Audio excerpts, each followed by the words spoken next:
You are listening to Leaders and Legends, a podcast produced by Veteran Strategies and featuring conversations with fascinating and impactful men and women who have shaped our world, our communities, and our history.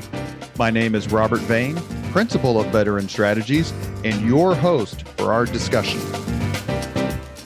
You are listening to Leaders and Legends, a podcast presented by Veteran Strategies, an Indiana-based public relations enterprise, and sponsored by Girl Scouts of Central Indiana, Garmong Construction, Leaders and Legends LLC, the Grand Hall and Conference Center at Historic Union Station, the McGinley's Golden Ace Inn, and NFP, a national insurance broker with strong local content.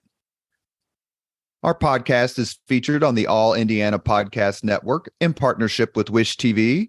You may find Leaders and Legends at allindianapodcastnetwork.com. Thinking of starting a podcast or need to host a public meeting? Let Leaders and Legends LLC be your partner as you look for new ways to communicate your message. Please contact Chris Spangle or me at leadersandlegends.net. And as always, all our podcast interviews are dedicated to the legacy and generosity of P.E. McAllister. Thank you for joining us on the Leaders and Legends podcast. Our guest today is John C. McManus, and he is a historian. His books, I confess I've only read the one that we've talked about, but we're going to talk about today, but I've read other reviews of his books in the way that Professor McManus weaves in the strategy with the thoughts and the experiences of the everyday soldier, the person on the island, on the beach, however you want to say it, is simply superb. John is the Curator's Distinguished Professor of U.S. Military History at the Missouri University of Science and Technology.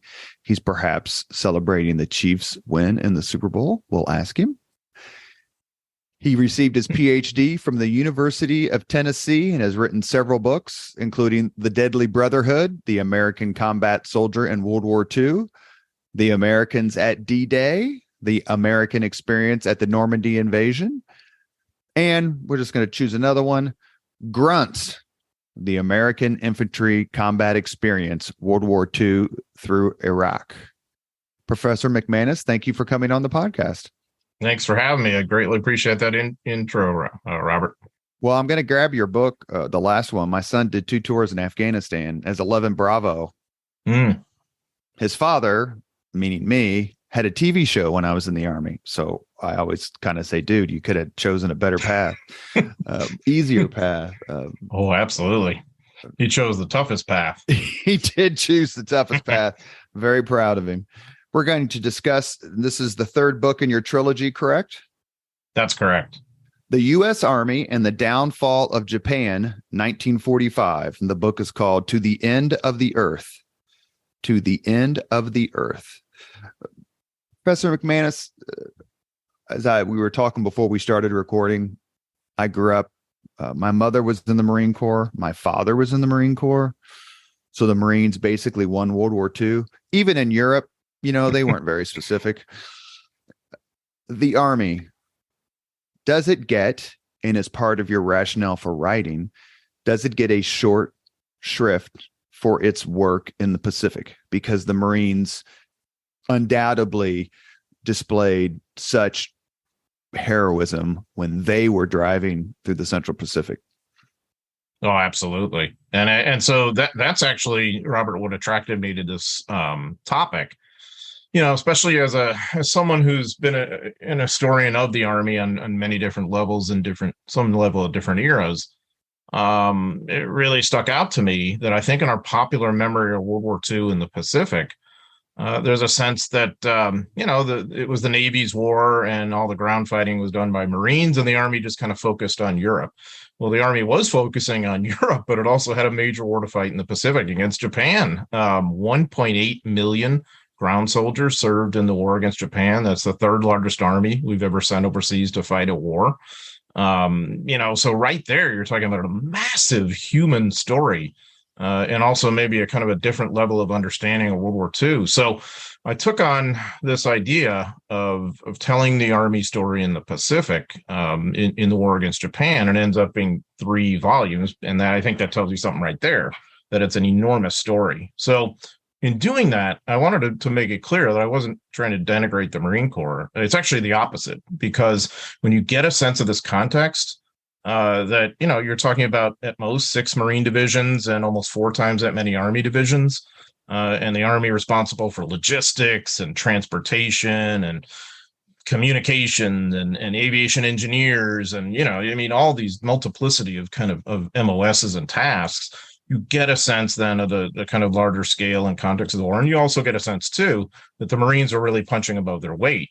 They had incredible valor, but just that weren't that many of them. So in the bulk of the fighting really is done by the Army. And the numerical disparity, how did that come about? You were drafted into A or B, but you could, of course, sign up. You could volunteer, as a lot of folks did. But why was there that disparity?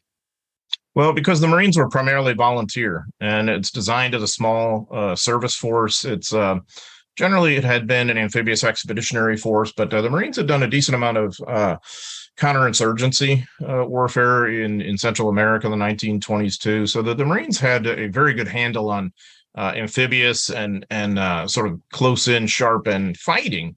But as of all volunteer service, it's just not designed to be that large. And of course, by the end of the war, the Marines were taking some draftees, but the way it worked, you'd get your draft notice and then you'd go to report for induction, and they would give you the opportunity to be voluntold, basically, to be in the Marine Corps.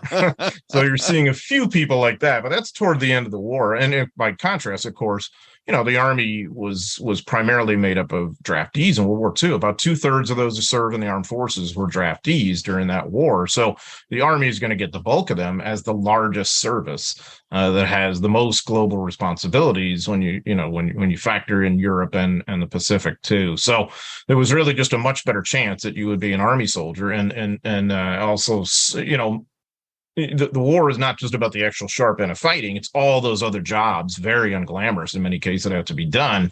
And the Army has really taken the lead on that. Yes, we're very unglamorous. That's certainly true. I second that. And there was no separate Air Force at the time. It was tied into the Army. Right. But, you know, exactly, it was the Army Air Forces. And that's another thing that's so staggering, is that the Air Force was part of the Army then. And yet that 1.8 million soldier number I gave you was only Army ground soldiers.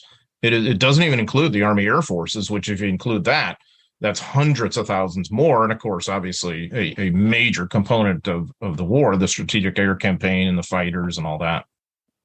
Set the stage a little bit for us. So the Japanese attack Pearl Harbor on December 7th, 1941, as part of an overall offensive in the Pacific Ocean, to include the Philippines. I think the Philippines, they invaded December 8th, maybe the next day or shortly thereafter. Well, they're bombed within a day or so. Yeah, the actual first landing, I think, happens on December 12th. And that lasts, so the Japanese invasion of the Philippines from Formosa lasts about 6 months. And roughly, yeah. And so then you have the Bataan Death March, the surrender at Corregidor, you have General MacArthur being extricated on the order of President Roosevelt, thousands of prisoners of war. That stage of the war in the Pacific isn't what we're talking about here, but that sets the stage for what happens in October, I think, of 44. So if you take just a few minutes and kind of preview what had been happening just in the Western Pacific that led up to the invasion of the Philippines. It capitulated in May, I think, of 42. And then the invasion is, I think, October of 44. So how do we get there from that abject spot of surrender? Yeah, it's an enormous undertaking. The Philippines are actually really the nexus of the entire American Pacific War against Japan. There's 2 major campaigns fought there. You know, you mentioned the first one, which is, of course, a debacle for the Filipinos and the Americans. You've got about 21,000 Americans who were captured. in April to June 1942, most of them. And you've got almost 4 times that many Filipinos. It's an army at that point that's unique in American history, in that it's a colonial army, mostly local guys, but also American soldiers mixed in too. So I covered that pretty extensively in the first volume, called Fire and Fortitude. And it's just so tragic on so many levels, especially the POW experience, because about 37% of them did not survive. So what you've had, of course, in the interval of MacArthur's theater, what was called the Southwest Pacific area, sort of based in Australia.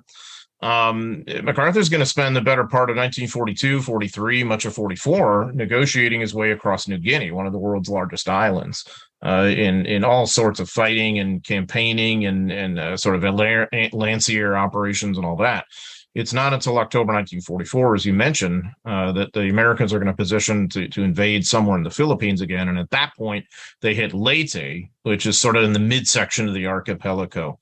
And Leyte ends up as just this absolute nightmare of an attrition struggle with horrendous weather. You've got 3 different monsoons that come in that dump about 30 inches of rain on the island, and you're just in the mud in the mountains and just sort of grinding it out with them.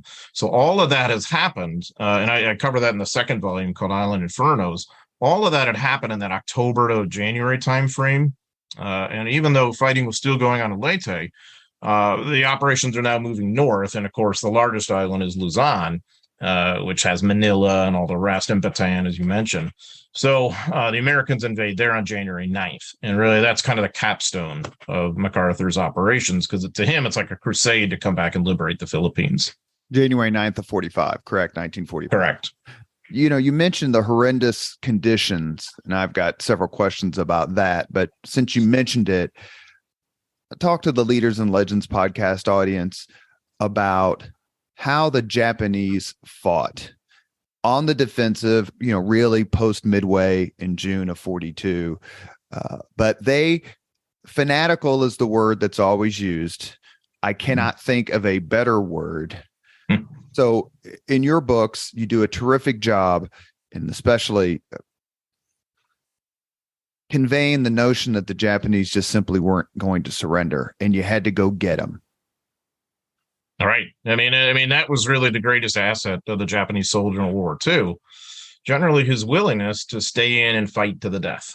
And what that meant, really, and you kind of see this all the way from the South Pacific through the Central Pacific island hopping campaigns, the Philippines, later on Iwo Jima, Okinawa. What it tended to mean is that the Japanese soldier was really quite potent on defense. When he was dug in, when he had decent fortifications, incredible fields of fire sometimes pretty decent fire support, although the Japanese were really outclassed when it came to artillery, at least compared with the Americans. But that was a very formidable opponent to have. You'd have to just basically root him out of the jungles, the caves, bunkers, tunnels, whatever it would be, whatever we happen to be talking about. You're doing that, and that is very time intensive, and certainly, it's going to be costly in terms of blood. But what the Japanese soldier wasn't very good at least in relation to the fighting against the U.S., was offensive operations. They didn't have a particularly good grasp of combined arms. They tended to waste the cream of their soldiers on wasteful frontal attacks that are often called banzai assaults, that sometimes were meant to be suicidal and other times not. So the pattern you're seeing is certainly by 1945 is most of the smart Japanese commanders have grasped this and realized their best chance to get some sort of decent resolution to this war, which probably means anything short of an American occupation of Japan, the end of the empire, and keeping the emperor. The best way to do that is just keep wearing down and bleeding the Americans so that they'll come to some sort of settlement short of unconditional surrender. And that willingness to fight to the death, because, Russian, or I guess I'd say Soviet and German and American and British and French and Australian troops and Chinese, they all fought to the death. But it's what you just described that sets the Japanese soldier apart, and why we chuckle at the fact that there were still some who hadn't surrendered in the 1970s. Right. The last guy comes in Guam in 1972. I mean, it's really kind isn't of it really the mind-blowing. only reason he correct me? I'm going to try to pull this vaguely. Isn't the only reason he surrendered is because they like found his old commanding officer or something and brought him and said the war's over? That was definitely a major factor. Yeah, to convince him, and as far as I know, he kind of knew by then, but he still felt that honor dictated that he continued to hold out. Yeah, so that's the cultural expectation. If you're a Japanese soldier, that you are supposed to hang in there and fight as best you can. Now, of course, I think it's important to point out too that these guys are young men with hopes and aspirations and dreams like everybody else. They wanted to live. And they had homes and families and really. So what I've done in this whole series, or what I've tried to, is really give you the Japanese perspective too, especially from the soldier's point of view. And the means toward doing that is just some really incredible material, like captured diaries that were later translated by U.S. and Australian translators. That end up nowadays as really good accounts of Japanese soldiers, most of whom had lost their lives, but had kept these diaries that were then captured, when their positions were overrun. And you really do see that kind of human side that these guys wanted to live, but that was the cultural peer pressure and the cultural expectation. So in that sense, you can relate to it because we all have our kind of cultural, we're all affected by our culture and our peers and what the society expects of us or whatever. American soldiers are no different in that regard, but they couldn't quite grasp the idea of just sort of suicidally expending your life when you had clearly lost, when there was no purpose for the struggle, and when you were probably going to be treated okay as a POW, though not all the Japanese really believed that or understood it. Exactly. You're listening to the Leaders and Legends podcast. We are speaking with author John C. McManus about his book, To the End of the Earth, the U.S. Army and the Downfall of Japan, 1945. Why was this Southern Western Pacific drive, why was it necessary given the success of the Central Pacific drive, Guadalcanal, Tarawa, that was being undertaken under the command of Chester Nimitz and mostly the United States Marine Corps? Why did we have to do this too? Well, one thing I want to point out is that Nimitz also had a lot of Army force under his command too. And in fact, that ends up as either even or more of his ground manpower is Army divisions, but also the logistical support, especially too. But this sort of two-pronged assault becomes necessary to put maximum pressure on Japan. But in fairness, it sort of comes from an uneasy compromise between the Army and the Navy, which, the Navy, you can understand. The Pacific Ocean is vast. It's a naval war going on out there. And so they're not going to want to submit to, all their ships and whatnot to an Army officer in one theater command. And also, the Army couldn't quite properly say, well, we're doing most of the fighting dying on land. And we've got a lot of skin in this particular game. So we don't necessarily want to sublimate ourselves to one naval officer. So this is a kind of compromise. And from the Japanese perspective now, you have two very powerful entities, two powerful advances now that it's dispersing your resources. The classic example of this happens in 1942 when the Japanese are pouring a lot of people and resources into Guadalcanal. And they're also fighting in New Guinea around Buna, Gona, Sanananda, not as well known, but the dispersal of their resources really leads to their defeat. And we as Americans tend to think of the New Guinea thing and the Guadalcanal thing as completely different battles. They're not. They're two battles in the same campaign. They just happen to be under different commanders. New Guinea under MacArthur and Halsey with Guadalcanal. So we tend to think of it as different. From the Japanese perspective, it's two chapters in the same book. And China. Oh, absolutely. That's the other component of this too, that I hope that they bled to death in China, for God's sakes. Right. So the Chinese lose about 15 million people in this war at a minimum. And probably anywhere from about 1/2 to sometimes even 2/3 of the Imperial Japanese Army is tied down in China. So every guy who's in China is one less who's going to be fighting you somewhere in the Pacific. Granted, if the Japanese, maybe sometimes they don't have enough shipping to move all these guys or whatever, but still the point holds. So I tend to, one of the things I've tried to do in the series is maybe kind of flip the script a little bit, that I think we all, are certainly affected by the Europe first policy. And I think we'd all accept that it was important to prioritize the defeat of Hitler.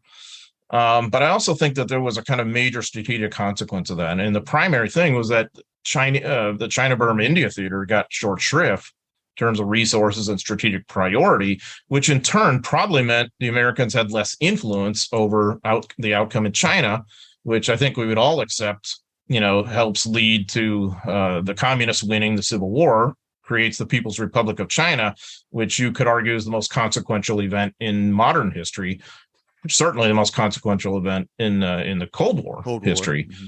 Yeah, and I think we're still, feeling the effects of that today, quite obviously, aren't we? And so, but at the same time, what answer was there? If you completely prioritize China, maybe it works out well for you, and then you lose Europe. So that's the dilemma that the strategists were facing in this global war. Will you define or describe General Douglas MacArthur in one word? Wow, to one word. That is very tough. Vexing. Maybe that's my word. I mean, as anybody who's read me and has heard me knows that I'm not necessarily a big fan of MacArthur, but I try to defend him or look at the positive side too. He's certainly very, very bright. He's incredibly courageous in terms of physical courage. He's good-hearted in some ways. I think he really did care about his soldiers, but he's also megalomaniacal. He's egomaniacal. He's also insecure. He tries to run for president while he's on active duty during as the a war theater commander during the war. 44, the 44 election. I think that's incredibly troubling. He takes money from the Philippines government. That when Manuel Quezon, who was only $500,000, what's the big deal? Exactly, which was like almost $8 million in today's money. That's a serious chunk of coin, and I don't know that was really the right thing to do while you're on active duty. And so he certainly is deceptive when it's to his interests, and so you see these different sides of MacArthur come out over the course of these 3 volumes. And so by Luzon, by January 1945 and thereafter, this is really his kind of shining moment, as he would see it, in World War II, when he is liberating the Philippines and maybe redeeming himself. So he's a very egocentric personality. And I've always kind of wondered, well, I know he's an ardent opponent of the Europe first policy, and he thinks we ought to go Asia first, Pacific first. Is it because that's where he is, or because that's what he really thinks? And I think it's maybe a combination of both. And I don't think he was 100% wrong either. So there's so many nuances of this, and I think that's partly what makes him fascinating to study. Let's talk about, I'm going to mention a few other names that are prominent in your book, and just give a minute or two. We were talking about the new biography, that's not true. The wartime, the book that details the wartime service and leadership of Fleet Admiral Chester Nimitz by Craig Simons, who's coming on to discuss it. It's a terrific book. But I'll mention some other names too. Let's start though with Nimitz. Nimitz is the commander-in-chief of the Pacific Fleet. He ends up getting his 5th star, I believe, in December of 1944. All right. He's a very quiet leader in a lot of ways, but tremendously, let's say, underrated in my view. Talk a little bit about Nimitz's leadership during this campaign that's addressed by your book. Yeah, I mean, by 1945, one of the points I make in To the End of the Earth in this book, by that time, you could argue that Nimitz is the most powerful naval commander in human history, because the United States Navy has just grown to a size and potency and sophistication level that's, I think, really kind of unprecedented. Nimitz is really kind of the perfect person for this job, because he's handled crises early in the war when we were outgunned and outmanned. He has been a very solid decision maker. He's someone who understands how to use talent on his staff, or how to cultivate good commanders. Admiral Mark Mitcher is a really good example. He understood that though Mitcher had warts in terms of how he handled the Battle of Midway, in the long run, he was a first class, naval aviation commander and understood carrier warfare as well or better than anybody on the planet at that point. So the other thing Nimitz, I think, is good at is diplomacy. And you have to be if you're going to be dealing with MacArthur. That's the thing that really stands out to me, especially as an Army historian. MacArthur is just so provocative, so at times immature, almost childish in a way in relation to Nimitz, and he's it never disdainful of others. He just is like, yeah, well, I'm not going. Well, yeah, I'm not doing that. Exactly. He sort of just draws the line and says, no, I'm not doing it. And he famously called Roosevelt Franklin. He called the president of the United States, President Roosevelt, who he had known for years. In the presence of others, he would call him by his first name. And I just find that so MacArthur. It really is, because who could be above MacArthur, right? Not even the president. Exactly. And he did that at the Pearl Harbor conference when he and Nimitz and FDR got together in the summer of 44 to decide on future strategy. And in a way, MacArthur had an advantage at that conference because he had worked with Roosevelt because MacArthur had been U.S. Army Chief of Staff in the 30s. So they did have that kind of personal knowledge. I won't really say rapport, but they were kind of frenemies in a way, as we would call it today. But they could make nice when they were with each other. And these are two very, very political, very sort of nuanced, complex individuals who could weave their webs. And so Franklin and Roosevelt, I think, understood the game MacArthur was playing quite well. Nimitz was a little bit on the outside in that respect, although FDR had chosen him personally for the Commander-in-Chief Pacific Fleet job. And obviously that was an outstanding choice. So I think Nimitz it doesn't get quite enough credit, but I also highly urge everyone to read Craig Simon's book about him. It's first rate. Is it true that President Roosevelt, referred to the Navy as we and the Army as they? He did, because Roosevelt had been Assistant Secretary of the Navy during the Wilson years. And really, he was a Navy guy, and he was a naval thinker, and he loved making ship models, or he'd gotten a lot of them as gifts and liked to display them in his office. Yeah, so that was a little disturbing from the Army point of view, I guess, that the president is calling the Navy we, right? I think General Marshall joked about it. Like, it's unnerving, but what can you do? Mm-hmm. Another one I want to ask you about is Walter Kruger, who was the commander, I believe, of the 6th U.S. Army.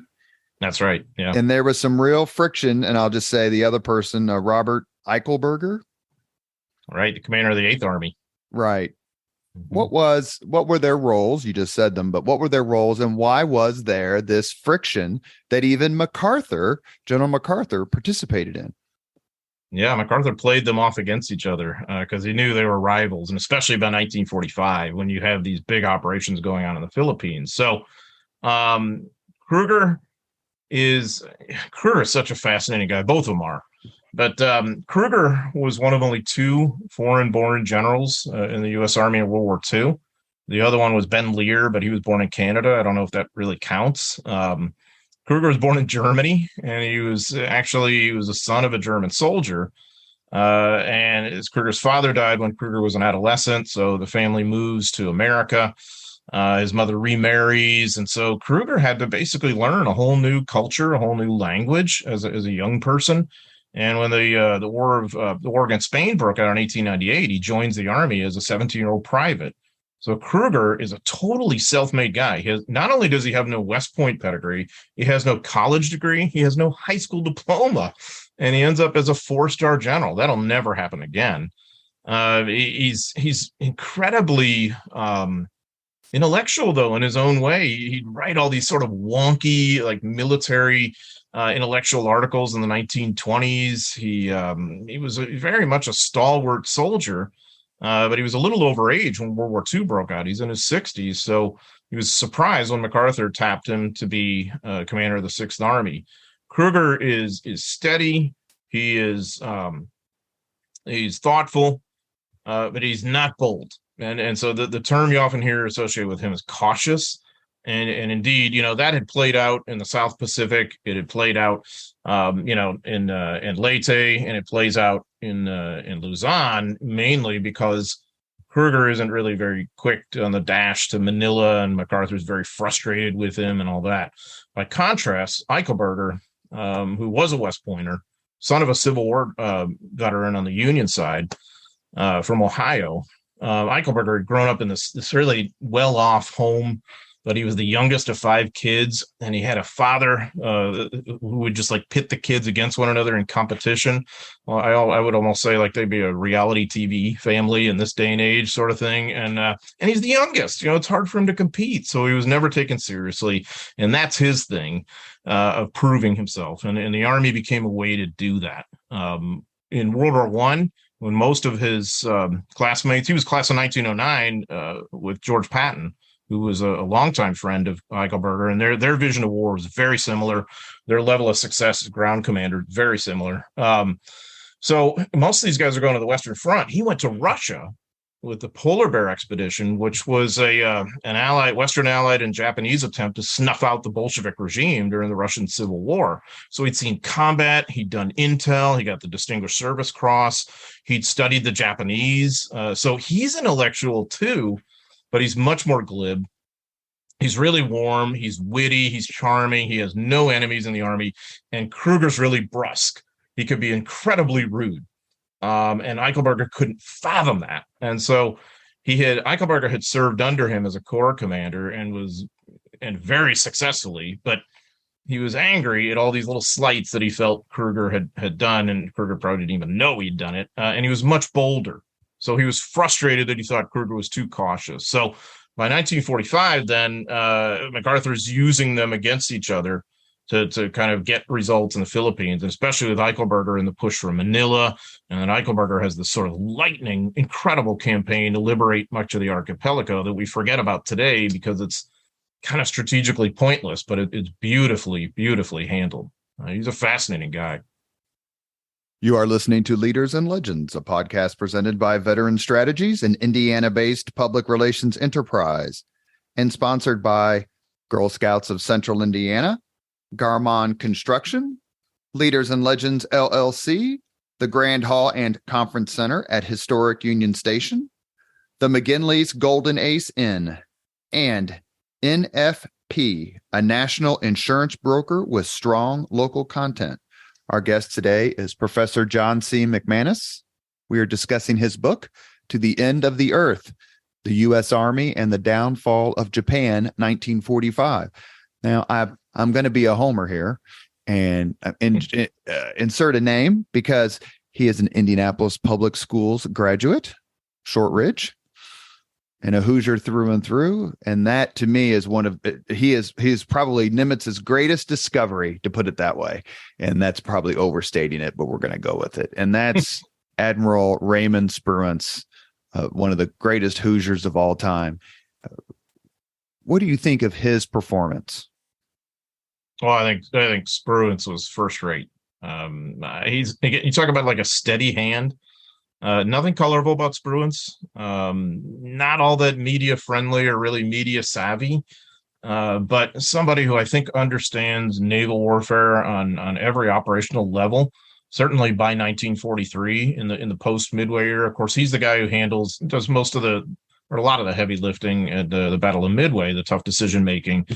But he's not colorful, so I think he's forgotten.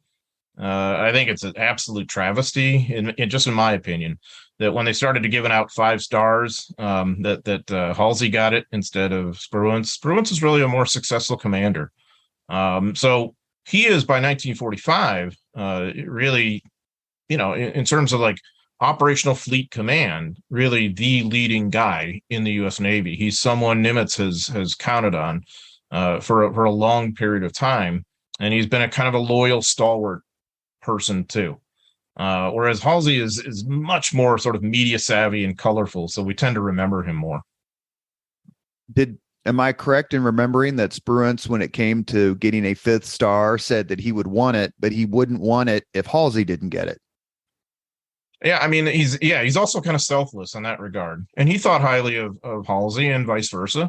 So yeah, it was interesting because the dynamic there isn't quite as much a rivalry as like what you see with Eichelberger and Kruger. Yeah, I mean, but that was Spruance. He seemed to be, for a guy who ends up as a 4-star, who commands as many ships and so powerful as it was, he doesn't really have that much ego, relatively speaking.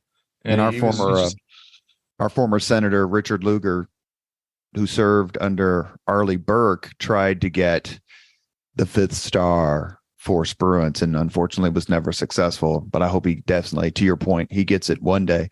You mentioned something a few minutes ago about the United States Navy, and I think I asked Craig Simons this question. Let me ask it of you. So, removing the Strategic Air Command, right? Like the post-nuclear or the post-World War II. Is it fair to say that the United States Navy in 1945 was the most powerful fighting force that ever existed? It's certainly in the conversation. I mean, if we're talking about naval forces, I don't think it has any peer. In terms of most powerful forces, what's about to come along, of course, is nuclear weaponry. Mm-hmm. That the Army Air Forces controls. So I might retreat from saying it's the most powerful force, but its capabilities are incredible. And I don't just mean like the glamorous aircraft carriers and the subs and the battleships, all those capital ships. What I'm talking about as much as anything is sustainment, the ability to have a fleet of oilers and a kind of logistical support network that keeps that operational fleet in combat for long periods of time. It just really hadn't been done in naval history. Of course, later on, when you've got nuclear propelled craft and all that, that's a different animal. But I'm talking about up to 1945, there is no comparison. And that is a major reason why the Allies are going to do as well as they are by 1945. The Imperial Navy can't compete with that. So you're dealing with very potent fleets that are at sea an incredibly long period of time relative to what was possible in the past. So from that angle, I think the Navy is just really formidable.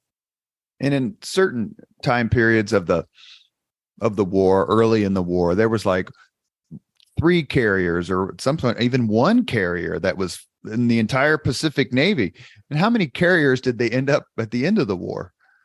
So at Okinawa, Mitcher has at least 18 carriers, 18 major fleet carriers that he has with him. And of course, then you've got other lighter carriers and all that. And then you add another 5 from the British fleet that's part of the Battle of Okinawa too. So yeah, I mean, we're just sort of awash in capital ships by the end of the war. But again, I think it's really important to just step back and say, what was possible to keep them at sea in 1942 is dwarfed by what you can do in 1945. And that's a reason why the fleet can kind of hang in there at Okinawa, and continue during this 2+ month long battle, almost 3 months, to support the ground forces and protect itself and improve upon bases, all those things it's doing. And obviously it's taken a lot of punches from the famous kamikazes. So that is definitely a kind of a capstone in the Navy's battle experience. Let me ask you one more, please. General question, and then I have several more here about your book. So much is written about how both America's allies and adversaries respected, feared the United States' industrial might. Lord Grey from Great Britain, who was a former foreign minister, compared the United States to a gigantic boiler. Once lit, there's no limit to the amount of heat it can produce.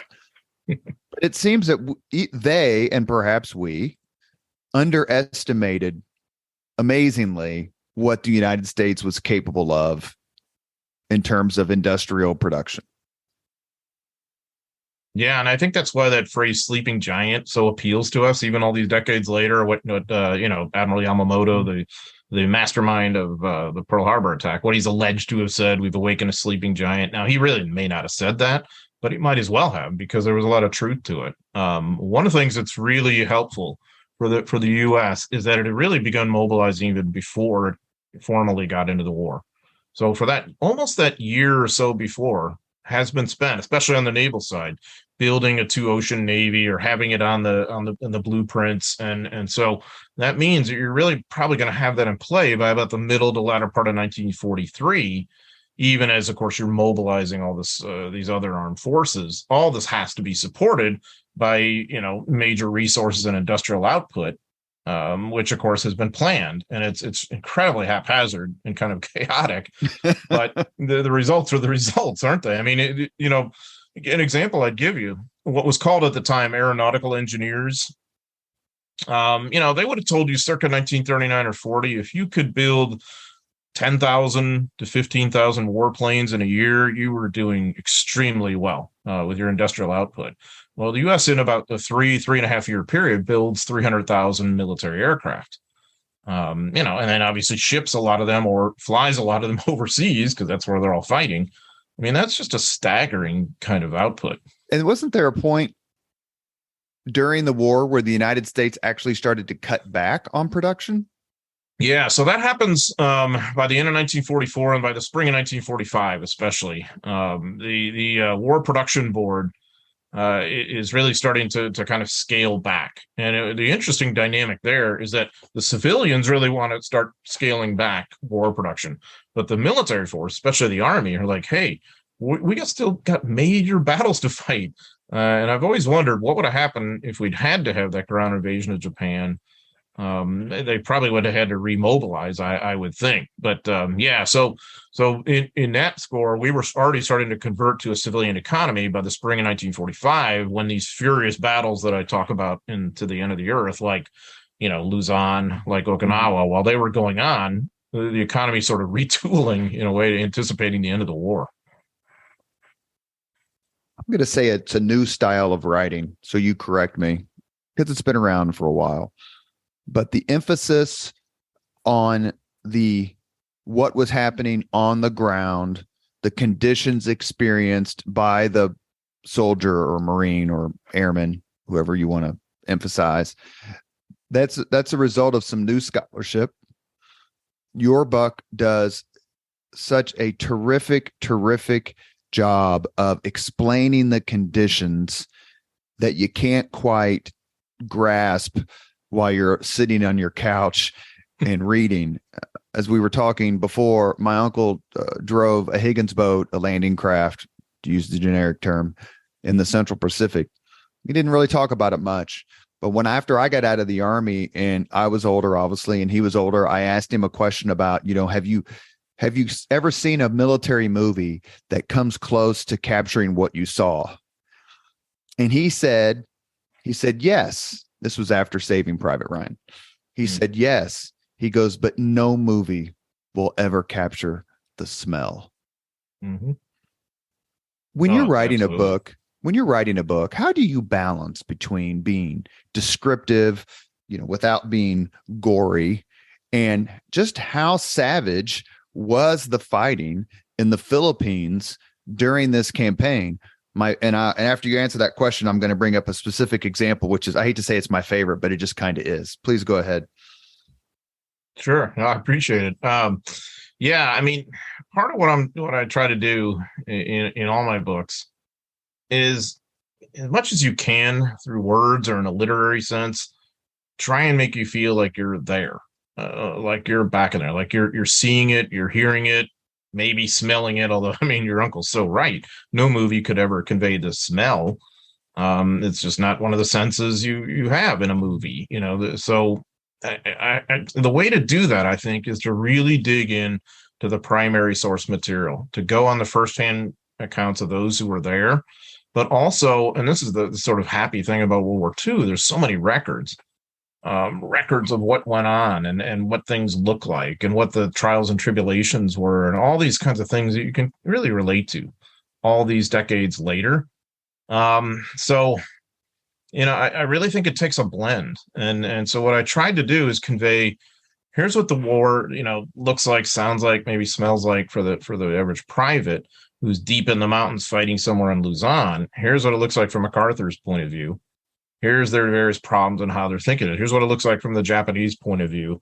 And trying to kind of weave that together in this human story, because that's what interests me, is the human side, just what human beings are going through. and whether we can relate to it or not. Months without showers, weeks without, days without changing clothes. I mean, the list goes on and on. Oh my gosh, the conditions are just horrendous, especially, the Luzon battle, in the early months of 1945, and Okinawa from April to June, which I have at least 2 chapters in the book on Okinawa. At one point in the Battle of Okinawa in May 1945, you're talking about monsoon level rains that are turning your entire world into a wet, muddy quagmire. You are living in a foxhole that's probably half full of water. Mm-hmm. You're never dry. There's maggots everywhere. There's, you can't evacuate the dead, so the rot there. And it's kind of the same thing that's going on, as Sixth Army struggles in the mountains of Luzon against Japanese holdouts. There's only so much we can do for you in terms of the, cleanliness and hygiene and food and all the other supplies you need. And it's very hard to relate to when you're comfortable and dry and secure and whatever else. But maybe that's a good thing on some levels, but yeah, I mean, to kind of step back and think of it, it's just beyond belief. Yeah. The one instance I wanted to bring up is Fort Drum in the Philippines. I looked up the date. It's April 10th, I think, if I can read my own handwriting, maybe the 13th, 1945, where the Japanese just simply won't come out and tell the Leaders and Legends podcast audience what happens next. I mean, what happens next is just have to blow them to smithereens. I mean, that's what this has come down to. Thousands. Yeah. I mean, the U.S. is using explosives at that basic soldier level. Engineers are heavily occupied with that and in use of that. So sometimes they're using bulldozers, especially for caves. But in the case of Drum, I mean, it's mainly explosives and artillery. Artillery just as a battering ram. Just to kind of blow them to smithereens. You see this also on Corregidor, which of course is more famous for the surrender in 1942. But what isn't as well known is there's a major airborne amphibious operation to be captured in February 1945. And again, that's another sort of blowtorch sort of fight. You see the same thing in Manila, which Fort Drum is part of that whole mix. So, it just kind of depends where we're talking about. If it's the same kind of thing, much less Okinawa, obviously, where, by the middle part of that battle, the Americans are using flame tanks to a great extent. There's 55 of them that are spread all over the island, just sort of flaming the Japanese out of their caves. My next question actually was, I just wrote flamethrowers. How much harder, how much more difficult would these American victories have been if we didn't just at one point decide we're going to burn them? Yeah, I mean, I think it would have been much bloodier. You're probably talking, I mean, just only my opinion, probably anywhere from 15 to 30% more casualties. But what's striking about this incredibly modern war, well, this is one of humanity's oldest weapons. The Greek fire. Greek fire, exactly. And so now here we are using it on several different levels. Now I'm talking about into the end of the earth, the ground combat level, in which, individual flamethrower guys with tanks up top their back. Yeah, they're dealing, but of course the flame tanks I just mentioned, which are largely first used at Iwo Jima, but really used extensively at Okinawa. So you got that, but of course, let's not forget that by now you have a major firebombing campaign that the Army Air Forces have carried out against the Japanese home islands, most notably at Tokyo in March 1945, then again in May. It's killed hundreds of thousands of people. And so fire becomes, in some respects, the primary American weapon, much less, of course, by the end of the war, the nuclear weapons that obviously are using intense heat and fire in that sense, too. Is there a particular example of bravery or sacrifice that touches you that you wrote about in this book? Gosh, there's so many that it's hard to narrow it down. Wow. Particular example. I mean, I don't know that we point to any one individual. What I would say is just looking at the fight on Luzon and what that entails, in Manila in particular, for the average American combat soldier. it is urban combat at its most intense. And so rather than point to any one individual, I would say, imagine then, if you will, just a small group of scared soldiers, platoon sized, maybe 30 guys, having to go into a major earthquake reinforced structure building and clean out the Japanese from every floor. And what that means in terms of using flame, grenades, risking your life in a face-to-face struggle. I know of no more intense combat in modern history than that. And it's the kind of thing you could say, well, every guy who is willing to go ahead and do that for any length of time ought to be pretty heavily decorated, but they're not. So this becomes sort of mundane.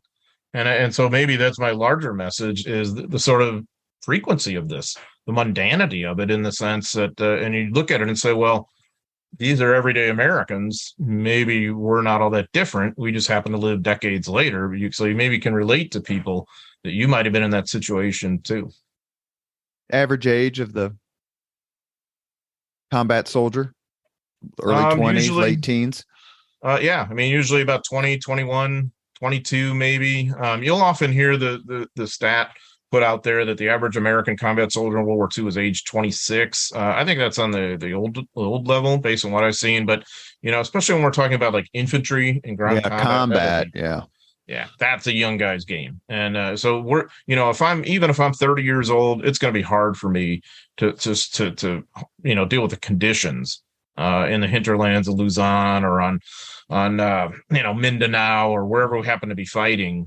So it really does skew young, and you got an infusion of people who are fairly new to the Army, who have been inducted, many of them in the fall of 1944 or whatever, who are going to be in play, throughout 1945.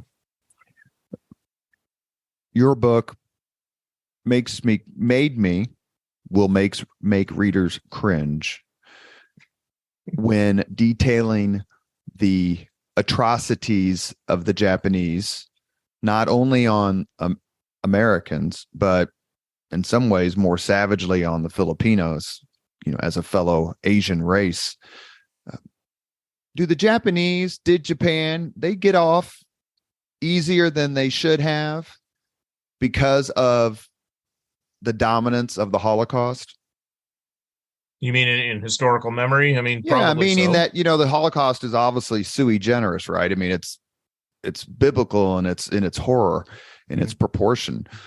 But you dig into what happened in China that the Japanese, perpetrated, plus what they did to native populations in the islands and countries they took over, how they treated American prisoners. And, it's Hitler-esque. Oh, it's awful. Yeah, actually, I teach a course on World War II, and I spent the course meets once a week for 3 hours, and I spent an entire course meeting, one entire night, on the Holocaust, and I say Holocaust both Asia and Europe, because it's really both, because at least 20 to 25% of those who die in World War II die because of Axis atrocities, what we tend to call the Holocaust in Europe, but there's also some level of that in Asia and the Pacific too, most notably in China, of course. But yeah, I mean, in terms of what the Japanese are doing elsewhere, in the Philippines, in Manila, one of the many tragedies of the battle is that, you see about 100,000 plus Filipinos lose their lives. A substantial portion of those are to Japanese atrocities. So I go into that in great level of depth. And really from the perspective even of the Japanese perpetrators, because you see these guys for what they really were. They weren't these sort of evil monsters who decide they want to go and kill people. And this is more disturbing, I think. They're everyday guys who sort of get to that level through fear, anger, hatred, resentment. Because many of them, and this is, I think as Americans, we totally lose this sort of Japanese perspective of the war. When the war begins, many Japanese idealistically believe this was a very just war to eliminate white-sponsored imperialism in Asia and the Pacific, and that Japan would bring a new era for so many peoples who were restive, wanting to get rid of white colonialism. Of course, the reality was that, many of them are just being used by the Tokyo government for its own imperialism. And so they're coming face to face with the disillusionment, especially in the Philippines, where a lot of these guys deploy there thinking, they're going to love us as liberators. They're going to be wanting to get rid of the Americans. And in reality, of course, most of the Filipinos were very pro-American. And so that developed resentment and hatred and this sort of vindictiveness that you see play out at Manila in this horrible tragedy. So some of these guys were writing in their diaries quite bluntly about how they're killing people. And one of them is saying, a diary I found is saying, I mean, I hope that God can forgive me. I could have never imagined doing these things when I was back at home, with my family or whatever, but it's who I am now. And it's just horrifying. Your quotations from the Japanese diaries are particularly spicy and really do great credit to your book, because you just don't really see that sort of level of research and detail in a lot of other books. And I have a couple questions left before we get to the 5 questions we ask everybody. Should we have invaded the Philippines? What about bypassing the Philippines and invading what was known at the time as Formosa? Did we make the right strategic decision? That is really the tough call. And, earlier I was talking about the meeting that FDR and Nimitz and MacArthur have in Hawaii in the summer of 44. And to some extent, they're wrestling with just that decision.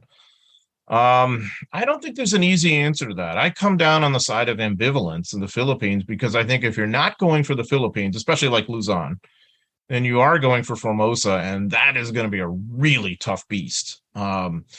Just as a minimum, you're probably looking at, tying down something in order 8 to a dozen divisions there. You're not going to deal with a population that is anywhere near as friendly. The terrain is every bit as bad or worse. The sustainment of logistics in that era would have been extremely difficult.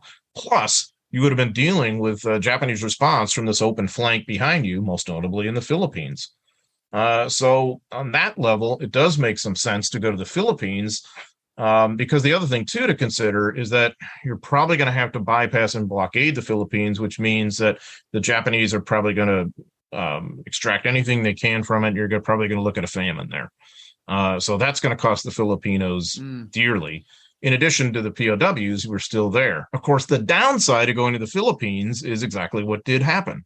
It ends up as this terrible sort of manpower, costly, long campaign that continues through the end of the war. So literally from October 44 at Leyte to VJ Day, you're fighting in the Philippines somewhere. And of course, then that means we brought war to the Philippines, which means destruction of people's homes, villages, and ultimately the sad destruction of Manila. So it's remarkably similar to Europe in the sense of, well, in order to liberate a place, we have to at least in part destroy it, like France and Belgium, in order to save parts of Holland, maybe parts of Italy. It's the same kind of concept, and it's gut-wrenching, of course, especially for the locals.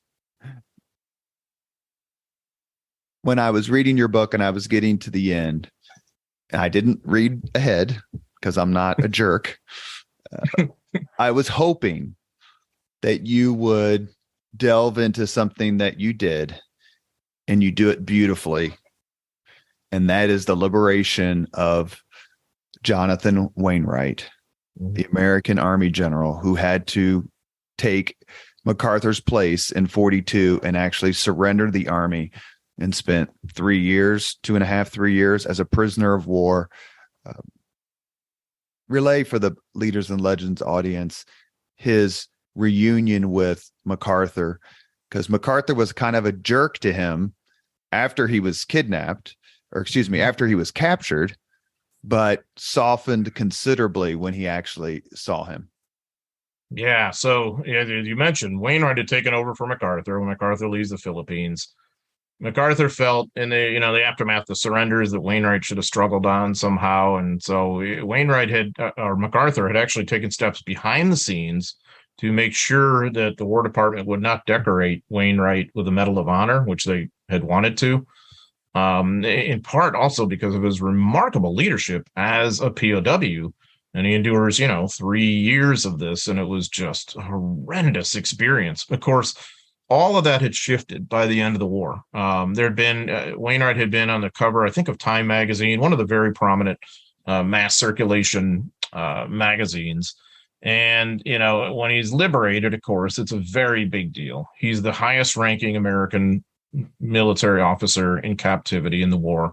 He's lionized really by everybody who was a POW with him, highly thought of, and he's going to get the Medal of Honor, and he's a national hero on a level that few others in World War II could claim. And so by the time he has his reunion, Wainwright with MacArthur, and these two have known each other a long time, by the way, since West Point days, and they'd served on and off together. MacArthur then is very warm to him, and this is the sort of the duality of MacArthur, that he could be Byzantine one moment, and he could also be very warm and heartwarming the next. And so MacArthur's dining with several of his officers at the hotel where they're staying in the Tokyo area. And in walks Wainwright, and the room was just hushed, because of Wainwright's physical condition. He was always, a kind of a lean guy. His nickname in the Army was Skinny. You can imagine how much skinnier he is after captivity. And of course, the other thing that's really kind of amazing to think about, by the time Wainwright walks into that room, he'd been eating reasonably well for almost 3 weeks, and yet he still looked like he was about to die practically. And so there's this hush, and then just this incredible warmth as everybody descends on Skinny Wainwright, wanting to show their love for him and appreciation for what he did. And MacArthur then, to his credit, does right by Wainwright anytime he possibly can. And Wainwright was loyal to MacArthur for the rest of his life, never said an ill word about him publicly. Had General Wainwright stand behind him during the Japanese surrender ceremony on the USS Missouri. I believe gave him one of the pins. He did. Yeah. So it's interesting. MacArthur, does partial signatures. So he signs part of his name, then he gives the pen to Wainwright, and then he signs another part of his name and he gives it to Percival, who was the British commander at Singapore, who had been captured and long endured captivity. And he was standing over the other shoulder behind MacArthur. Last question before we get to the 5 questions. President McManus. Your president. It's August 1945. Are you dropping the atomic bombs on Hiroshima and Nagasaki, or are you waiting for the Japanese to change their mind and surrender through other means? Well, as I look at the situation then, they've just had the opportunity to accept the Potsdam Declaration in late July 1945, which dictates many of the terms on which are eventually going to end this war. So the best information I have by the first week of August 1945 is they're going to continue the struggle. We're planning for this monumental invasion of Japan, which would have made all other previous invasions look like child's play. It would have been not only incredibly costly for the Allied side, but for the Japanese side, the loss of life. We're already firebombing their cities. So we're looking for any weapon that's going to bring about an end to this war. And so, yeah, I think it's very easy to come along later and moralize and whatever else. And you'll have some who claim that the Japanese had already lost the war and they were willing to surrender and all that. Well, if they were, they hadn't done it yet. And they had never surrendered in their history, ever. Right. And so, it's the dual body blows of the atomic bomb and the Soviets entering the war that finally changes the equation. But there's another thing I really cover in the book. I think we really tend to forget that even after that happened, after the Japanese government communicated its willingness to accept the terms, even then there was a coup. And there was a coup launched by mid-level officers who killed their commanding general, who was Hirohito's bodyguard, killed him, and were looking to even apprehend Hirohito to use him as an instrument to continue the fight. And, Hirohito had recorded his famous message to the Japanese people. They were looking to get that recording and destroy it. Okay, so they fail. Of course, we all know that, but that wasn't a sure thing. So it's possible that there's thousands, maybe hundreds of thousands, who knows, maybe even millions like them, who are going to continue the struggle on some level, even after this horrifying atomic bombing and whatever else. So again, it's very easy to kind of come along later and so I think, based on the information I have at the time, if I'm president, again, that's a very troubling concept, but if I am, I am probably going ahead with the bombing, knowing, how terrible this is, how badly I want it over with. It would have been wonderful to be there on these ships and hear, and cities and countries and islands, to hear the Marines and airmen and sailors cheer when they realize that they don't have to invade Japan. Yeah, I mean, I don't know how many World War II veterans I've had tell me over the years, I think the bombing saved my life. And I mean, I'm sure there's some element of truth to that. Yeah, I mean, and of course, the Army was going to have to do almost all the fighting and dying in what was called Operation Downfall. That was dual invasions, one of Kyushu called Operation Olympic and one of Honshu called Operation Coronet. The Army was about 90% of the forces going in there. You're talking tens of millions of deaths if you take the Japanese and combine them with the American or British or Australian. It would have been it would have, in your mind, would it have rivaled Barbarossa, the Eastern Front? It could have. Yeah. I mean, I think it could have been at that level. The only thing that you had a level of sea power, air power, and firepower of the Western allies who would have been invading, that I think would have saved some casualties. On the Japanese side, it would have been every bit as costly as it was for the Soviets, if not more. This would have been a multinational effort too. There was going to be a French division, an Australian division, British, possibly New Zealand too. So there were a lot of people who were going to be suffering. And I do think it's best for everybody long term, while also acknowledging just how incredibly horrifying the nuclear bombings were. I mean, that's just, that's the reality too. We've reached the point in the Leaders and Legends podcast where we ask the same 5 questions of all of our guests. We'll stay with the title. President McManus, are you ready? Sure, ready as I'll ever be. What was your first job? First job was really more informal, just cutting lawns. I'm sure a lot of people could answer that. I cut a lot of lawns around my neighborhood, and I thought it was fun when I was a kid. I enjoyed it. What was your first concert? My first concert, I really am kind of loath to admit, was actually a Journey concert. And I'm not, not a big bad. Journey fan now, but yeah, I think I was, 12 or 13 or something. And, a buddy of mine got tickets, and somebody older who worked with his father drove us to the concert or took us. I don't even remember, but it was fun. It was fun to go. If you could suggest any book for someone to read, which book would you choose? Oh, my goodness.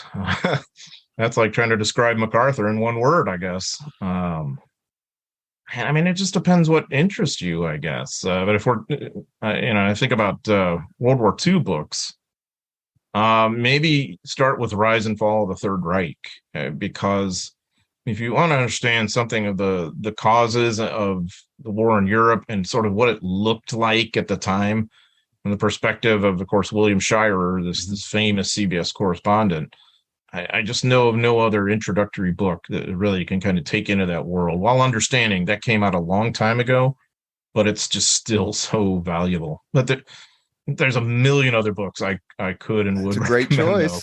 If you didn't like question 3, you're going to hate question 4.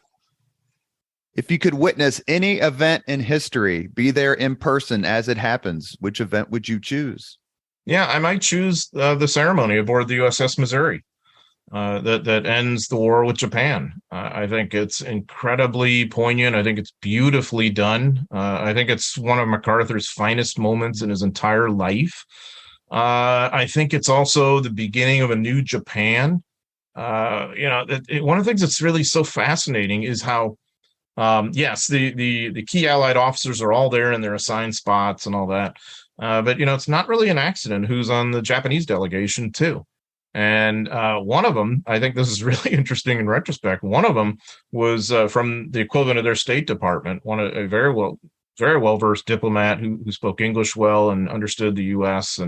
And he has a very famous niece who is known as Yoko Ono, so right there, you also kind of see the future, too. And I just think it would have been very interesting to kind of sit there and watch the whole thing proceed. Last question. If you could have dinner with anyone living today, 2 hours off the record just to chat, whom would you choose? Oh, my goodness. Oh, wow. These are almost as tough as your class there in military history. They are. I should ask my students this, and they'd have a tough time.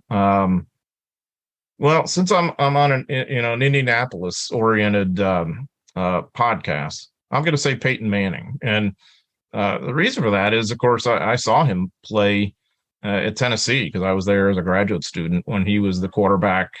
Followed his career a long time, and I think he'd be interesting on a lot of levels beyond football. He's just the first person that comes to mind if I'm not thinking about wonks and policy people and all that, which that could go on forever too. But just more on the fun side, I just think he'd be an interesting person.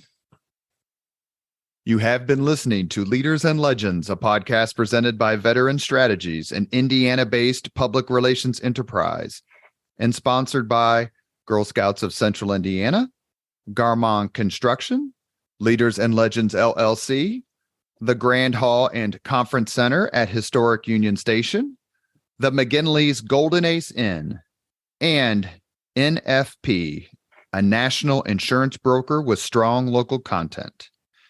As always, all our podcast interviews are dedicated to the legacy and generosity of P.E. McAllister. Our guest today has been John C. McManus.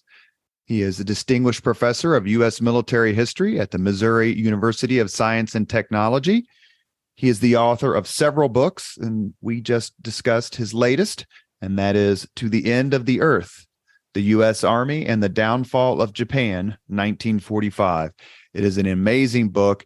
It balances the tactical with the strategic, with the grassroots, as well as anything I've ever read. Professor McManus, thank you so much for your time. Well, it's been a pleasure. I really appreciate it, Robert. Thank you. And to quote Douglas MacArthur, these proceedings are now closed. Thank you very much for listening to Leaders and Legends, brought to you by Veteran Strategies Incorporated. If you want to contact us about this program or our menu of public relations services, please send us an email at robert@veteranstrategies.com. That's robert@veteranstrategies.com.